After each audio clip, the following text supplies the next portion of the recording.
जरा सोचिए, 1 अरब 40 करोड़ से भी ज्यादा लोगों का ये विशाल देश, मतलब ये चलता कैसे है? हाँ, ये सवाल अक्सर लोगों के जहन में आता है। है ना? मेरा मतलब है, इतनी विविधता है, अलग अलग भाषाएं, खान पान और संस्कृतियां हैं, इन सबको एक साथ बांधकर रखने वाली और रोजमर्रा की अराजकता से बचाने वाली चीज आखिर क्या है? बिल्कुल, और यही चीज किसी भी लोकतांत्रिक देश की बुनियाद होती है। सही कहा। तो आज हम एक ऐसी रूल बुक की बहुत गहराई में चर्चा करने वाले हैं जो न केवल सरकार को उसकी सीमाएं बताती है, बल्कि इस देश के हर एक आम इंसान के हाथ में एक बेहद मजबूत ढाल भी देती है। और आज का हमारा मिशन भी यही है, कानूनी भाषा के इस भारी भरकम चक्रव्यूह को तोड़ना। हाँ, ताकि हम ये समझ सकें कि भारतीय संविधान असल में जमीन पर कैसे काम करता है, क्योंकि मतलब ये सिर्फ कानूनी दस्तावेज तो है नहीं। एकदम सही कह रही हैं आप। ये दस्तावेज महज कुछ पन्नों या कानूनों का पुलिंदा नहीं है। अगर हम गहराई से देखें तो ये एक जिंदा जागता तंत्र है। किसी भी व्यवस्था को सुचारू रूप से चलाने के लिए कुछ तय नियमों की जरूरत होती है। मान लीजिए कोई मैदान पे क्रिकेट खेल रहा है। अच्छा, क्रिकेट का उदाहरण लेते हैं। अगर वहां बाउंड्री लाइन ना हो, अंपायर ना हो और हर खिलाड़ी अपने नियम खुद बनाने लगे, तो क्या होगा?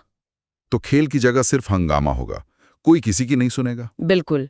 एक राष्ट्र के स्तर पर इसी हंगामे और कह सकते हैं कि तानाशाही को रोकने के लिए जो सुप्रीम लॉ या सर्वोच्च कानून है, वही हमारा संविधान है। यानी देश में रूल ऑफ लॉ या कानून का शासन स्थापित करना। हाँ, और इसी के आधार पर पूरी व्यवस्था 3 खंभों पर टिकी है: भाग, अनुच्छेद और अनुसूचियां। पर यहाँ मेरा एक सवाल है, मतलब एक बड़ा सवाल। जी, पूछिए। नियम तो बन गए, लेकिन जब 1950 में ये रूल बुक लागू हुई थी, तब तो दुनिया बहुत अलग थी ना? हाँ, उस वक्त की परिस्थितियां बिल्कुल अलग थीं। उस समय इसमें करीब 395 अनुच्छेद और 8 अनुसूचियां थीं। पर आज हम देखते हैं कि इसमें 448 से भी ज्यादा अनुच्छेद हो गए हैं और अनुसूचियां 12 हो गई हैं।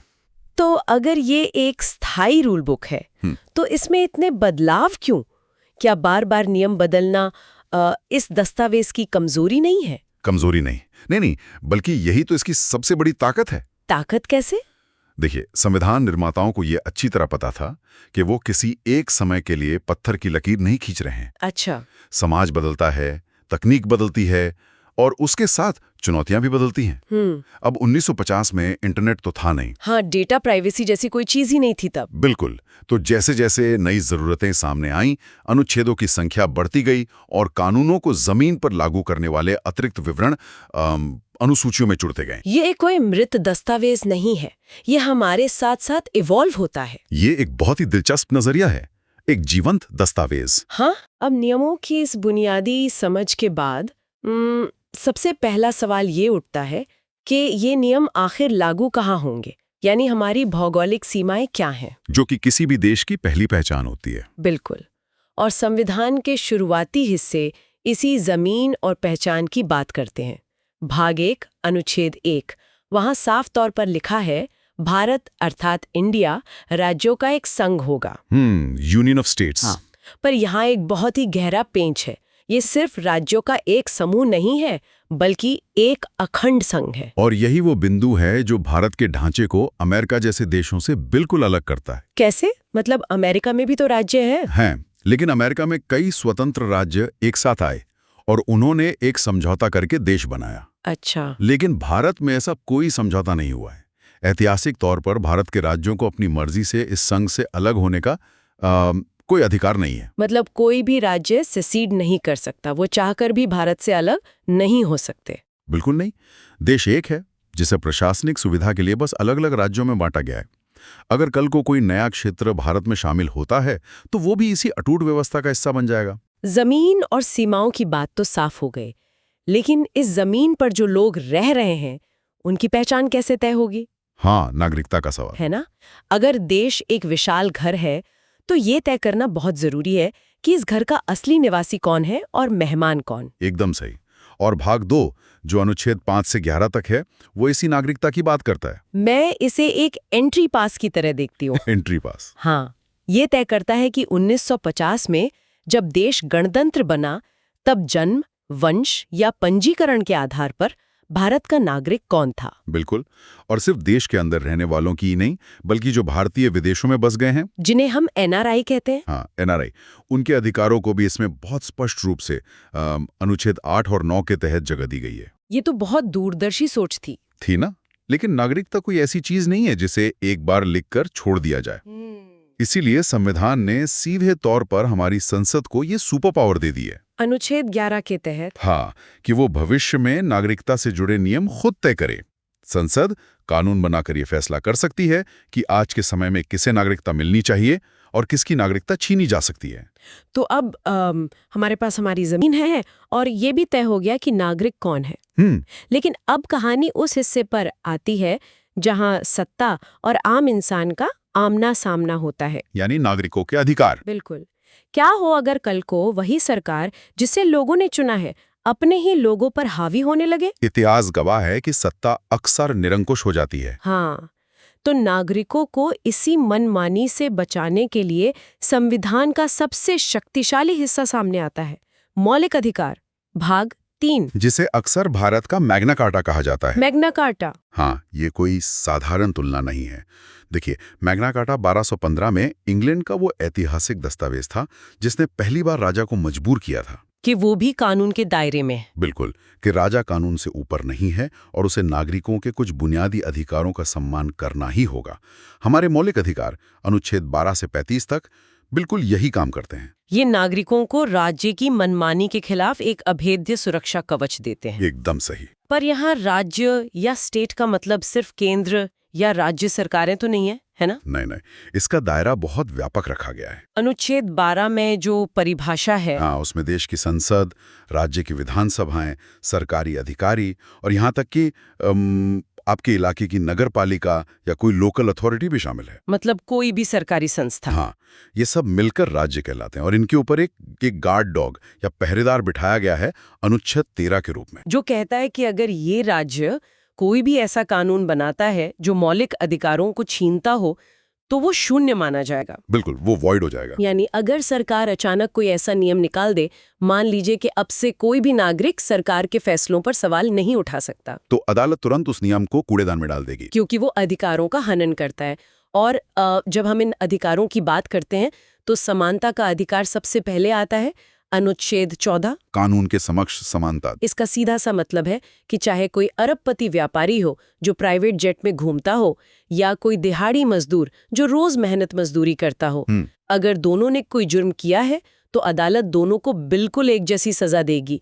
कानून की आंखों पर जो पट्टी बंधी है वो इसी निष्पक्षता का प्रतीक है। बिल्कुल, और समानता के साथ साथ आजादी भी उतनी ही जरूरी है। अनुच्छेद 19, हाँ, जो हमें कई तरह की मौलिक स्वतंत्रताएं देता है, जैसे आप अपने विचार खुलकर रख सकते हैं, शांतिपूर्वक सभा कर सकते हैं, कोई यूनियन या संगठन बना सकते हैं। और ये स्वतंत्रताएं हमारी रोजमर्रा की जिंदगी में बहुत गहराई से रची बसी हैं। कैसे? जैसे आज लोग सोशल मीडिया पर सरकार की किसी नीति की खुलकर आलोचना कर पाते हैं तो वो इसी अभिव्यक्ति की आज़ादी के कारण ही तो है। सही कहा। या फिर कोई युवा कर्नाटक से निकलकर दिल्ली जाता है, वहां जाकर बसता है और अपना कोई नया कारोबार शुरू करता है।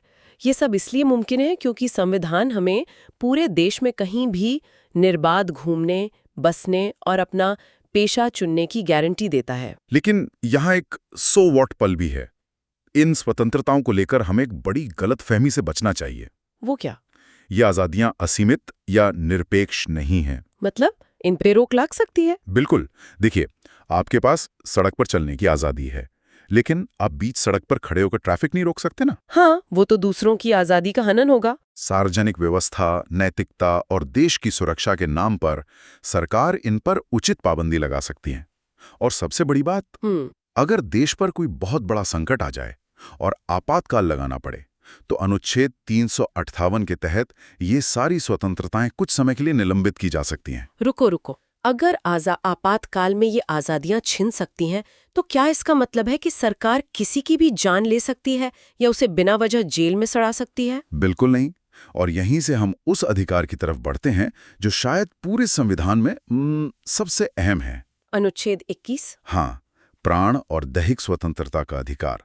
ये इतना शक्तिशाली है कि देश में चाहे जो भी हो जाए, भयंकर आपातकाली क्यों ना लगा हो, अनुच्छेद 20 और 21 आपसे कभी नहीं छीने जा सकते। किसी भी व्यक्ति को कानूनी प्रक्रिया के बिना उसकी जिंदगी या निजी आज़ादी से वंचित नहीं किया जाएगा। और मुझे लगता है कि समय के साथ अदालतों ने इसकी व्याख्या को बहुत शानदार तरीके से बड़ा भी किया है। प्राण का मतलब सिर्फ सांस लेना या जिंदा रहना तो नहीं रह गया है। बिल्कुल सही। सुप्रीम कोर्ट ने समय समय पर यह स्पष्ट किया है कि जीने के अधिकार का मतलब है गरिमा के साथ जीना, डिग्निटी के साथ। हाँ, अगर आपके आसपास का पर्यावरण प्रदूषित है और आप साफ हवा में सांस नहीं ले पा रहे हैं तो अदालतें मानती हैं कि ये आपके जीने के अधिकार का उल्लंघन है। अरे वाह! इसी तरह निजता या प्राइवेसी को भी अब इसी में शामिल कर लिया गया है। अगर सरकार या पुलिस बिना किसी ठोस कानूनी कारण और प्रक्रिया के आपका फोन टैप कर रही है तो वो सीधे तौर पर आपके अनुच्छेद 21 का उल्लंघन कर रही है। एकदम सही। पर देखिए, कागज पर ये सारी बातें बहुत अच्छी लगती हैं। मतलब मेरे पास समानता है, गरिमा के साथ जीने का अधिकार है, प्राइवेसी है, लेकिन असल जिंदगी की हकीकत थोड़ी अलग होती है। वो कैसे? मान लीजिए पुलिस किसी को बिना किसी वारंट या कारण के रात में घर से उठा ले जाए, उसे किसी वकील से बात न करने दें और लॉकअप में डाल दें। हाँ। ऐसे में इस भारी भरकम रूल बुक और इन अधिकारों का क्या फायदा जब इंसान खुद को बचा ही नहीं सकता? और यहीं पर संविधान के मुख्य शिल्पकार डॉक्टर B.R. अम्बेडकर का सबसे बड़ा मास्टर स्ट्रोक सामने आता है। अच्छा? उन्होंने भी यही सोचा था कि अगर अधिकारों को लागू करने का कोई कड़ा तंत्र ना हो तो वे महज कागजी वादे बनकर रह जाएंगे। इसीलिए उन्होंने संवैधानिक उपचारों के अधिकार को गढ़ा, जिसे हम आमतौर पर अनुच्छेद 32 कहते हैं। हाँ, अम्बेडकर जी ने इसे संविधान की आत्मा और हृदय कहा था, क्योंकि इसके बिना बाकी पूरा ढांचा बेजान है। एकदम। ये अधिकार एक आम इंसान को ये ताकत देता है कि अगर उसके मौलिक अधिकारों का हनन हो रहा है तो उसे निचली अदालतों के लंबे और थकाऊ चक्कर काटने की जरूरत नहीं है। वो सीधा ऊपर जा सकता है। बिल्कुल, सीधा देश की सबसे बड़ी अदालत सुप्रीम कोर्ट का दरवाजा खटखटा सकता है। और नागरिकों को बचाने के लिए सुप्रीम कोर्ट के पास कुछ विशेष आदेश जारी करने की शक्ति होती है, जिन्हें रिट कहा जाता है। इसे उसी उदाहरण से समझते हैं जिसकी मैंने अभी बात की थी। अगर पुलिस किसी को बिना वजह उठा ले जाए और उसे मैजिस्ट्रेट के सामने पेश न करे तो उस व्यक्ति का परिवार सीधे सुप्रीम कोर्ट जा सकता है। वहां वो हेबियस कॉर्पस यानी बंदी प्रत्यक्षीकरण नाम की रिट की मांग कर सकते हैं। बंदी प्रत्यक्षीकरण सुनने में बहुत भारी कानूनी शब्द लगता है। हाँ, लेकिन इसका सीधा सा मतलब है उस व्यक्ति के शरीर को हमारे सामने पेश करो। सुप्रीम कोर्ट तुरंत पुलिस को आदेश देगा कि उस व्यक्ति को 24 घंटे के भीतर कोर्ट के सामने लाया जाए। अगर गिरफ्तारी गैरकानूनी पाई गई तो उसे उसी वक्त आजाद कर दिया जाएगा। ये शक्ति वाकई में संविधान को एक आम आदमी का सबसे बड़ा हथियार बनाती है। इसमें कोई शक नहीं। अब तक की हमारी चर्चा का बड़ा हिस्सा इसी बात पर केंद्रित रहा है कि नागरिक राज्य की शक्ति से खुद को कैसे बचाएं। ढाल की तरह। हाँ, लेकिन शासन सिर्फ नागरिकों को सजा देने या उन्हें पुलिस से बचाने का नाम तो नहीं है। एक सरकार की अपने लोगों के प्रति कुछ सकारात्मक जिम्मेदारियां भी तो होती हैं। बिल्कुल होती हैं। सिर्फ पुलिस और कोर्ट से देश नहीं चलता। लोगों को रोटी, कपड़ा, मकान और शिक्षा भी चाहिए। और संविधान इस जरूरत को नजरअंदाज नहीं करता। इसी के लिए भाग 4 है राज्य के नीति निर्देशक तत्व या डायरेक्टिव प्रिंसिपल्स, अनुच्छेद 36 से 51। सही कहा। अगर मैं इसे रोजमर्रा की भाषा में समझाऊं तो मौलिक अधिकार वो पक्की गारंटी है जिन्हें आप लड़कर ले सकते हैं। लेकिन ये नीति निर्देशक तत्व सरकार के लिए किसी न्यू ईयर रेजोल्यूशन की तरह है। हाँ, ये तुलना बहुत सटीक है।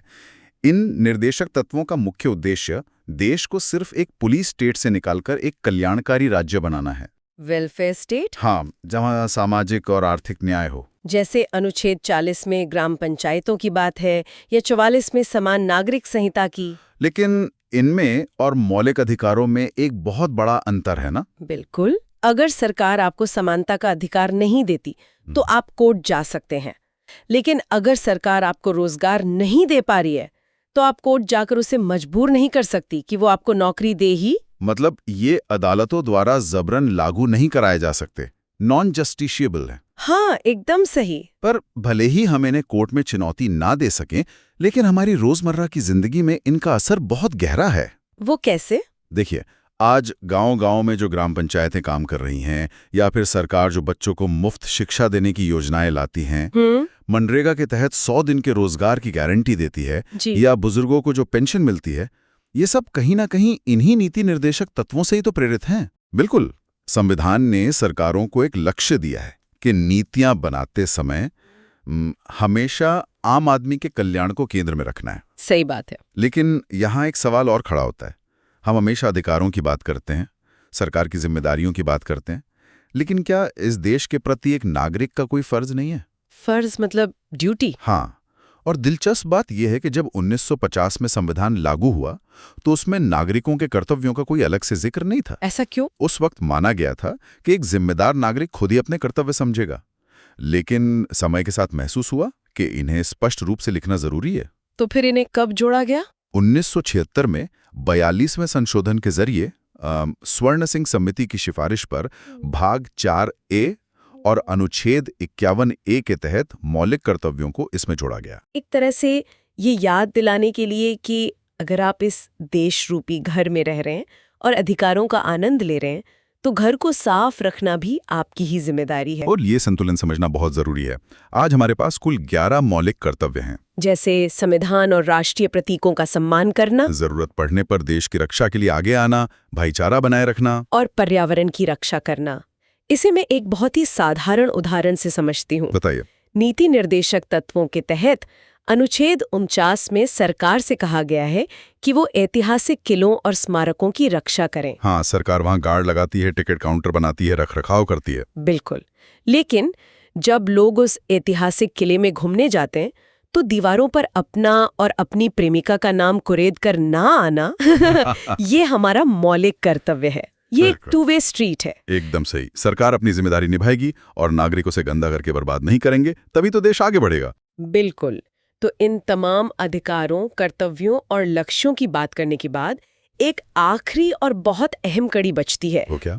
कागज पर लिखी इन सभी बातों को जमीन पर उतारने के लिए एक प्रशासनिक ढांचे की जरूरत होती है। इस ढांचे के शीर्ष पर बैठते हैं देश के राष्ट्रपति, जो भारत के प्रथम नागरिक हैं। भाग 5 अनुच्छेद 52। हाँ, द हेड ऑफ स्टेट। पर हम तो अक्सर सुनते हैं कि प्रधानमंत्री और कैबिनेट सारे फैसले लेते हैं। तो फिर राष्ट्रपति की भूमिका क्या है? क्या वो सिर्फ रबर स्टैंप है? नहीं, ऐसा बिल्कुल नहीं है। संवैधानिक तौर पर संघ की सारी कार्यपालिका शक्तियां राष्ट्रपति के पास ही होती हैं, अनुच्छेद 53 के तहत। अच्छा। वे हमारी तीनों सेनाओं, थल सेना, नौसेना और वायुसेना के सुप्रीम कमांडर भी हैं। और सबसे बड़ी बात, भले ही संसद के दोनों सदनों में किसी कानून या बिल पर कितनी भी लंबी बहस हो जाए और वो पास भी हो जाए, वो कानून तब तक लागू नहीं हो सकता जब तक उस पर राष्ट्रपति के अंतिम हस्ताक्षर ना हो जाए। एकदम सही। वे इस पूरी लोकतांत्रिक व्यवस्था के एक बेहद महत्वपूर्ण चेक एंड बैलेंस के रूप में काम करते हैं। और ये तो सिर्फ केंद्र की बात है। संविधान का ये विशाल दस्तावेज राज्यों की कार्यप्रणाली, जैसे भाग 6 में मुख्यमंत्रियों की भूमिका और भाग 18 में देश में आपातकाल लगने की सूरत में क्या होगा, जैसी अनगिनत व्यवस्थाओं को बहुत ही बारीकी से तय करता है। वाकई ये एक बहुत ही व्यापक दस्तावेज है। तो अगर हम आज की इस पूरी चर्चा को समेटें, हमने देखा कि कैसे भारत जैसे विशाल देश को एक अखंड संघ के रूप में पिरोया गया है। हमने समझा कि नागरिक कौन है और कैसे मौलिक अधिकारों की ढाल उन्हें राज्य की मनमानी से बचाती है। हमने उस संविधान की आत्मा को महसूस किया जो हर इंसान को सीधे सुप्रीम कोर्ट का दरवाजा खटखटाने की ताकत देती है। और ये भी देखा कि कैसे अधिकारों और कर्तव्यों के बीच एक खूबसूरत संतुलन बनाया गया है। सच कहूं तो ये वाकई एक जीवंत दस्तावेज है जो हर दिन, हर पल हमारे जीवन की दिशा तय कर रहा है। बिल्कुल। में अटक सा गया है। कैसा विचार? जरा इसके बारे में सोचिएगा। हमने अभी बात की कि इस रूल बुक ने हमें अधिकारों की एक बहुत मजबूत ढाल दी है। हाँ। लेकिन इसी संविधान के भाग 20 अनुच्छेद 368 में ये भी लिखा है कि संसद समय के साथ इस पूरी किताब में बदलाव कर सकती है, अमेंडमेंट कर सकती है। हाँ, इसके पन्ने पलटकर नए नियम लिख सकती है। तो सोचने वाली बात ये है, जब एक रूल बुक को खुद के पन्ने फिर से लिखने का अधिकार दे दिया जाए तो इस बात की गारंटी कौन और कैसे सुनिश्चित करता है कि राजनीतिक बदलाव और वक्त की आंधी में उस रूल बुक की मूल आत्मा ही ना बदल जाए? ये तो वाकई एक बहुत ही गहरा और जरूरी सवाल है ना? इस पर तो सबको सोचना चाहिए। तो इसी गहरे सवाल के साथ आज की इस गहन चर्चा को यहीं विराम देते हैं। अपने आसपास देखते रहिए कि कैसे ये किताब आपकी जिंदगी को हर दिन छूती है। सुनते रहिए और ऐसे ही सवाल पूछते रहिए। नमस्कार।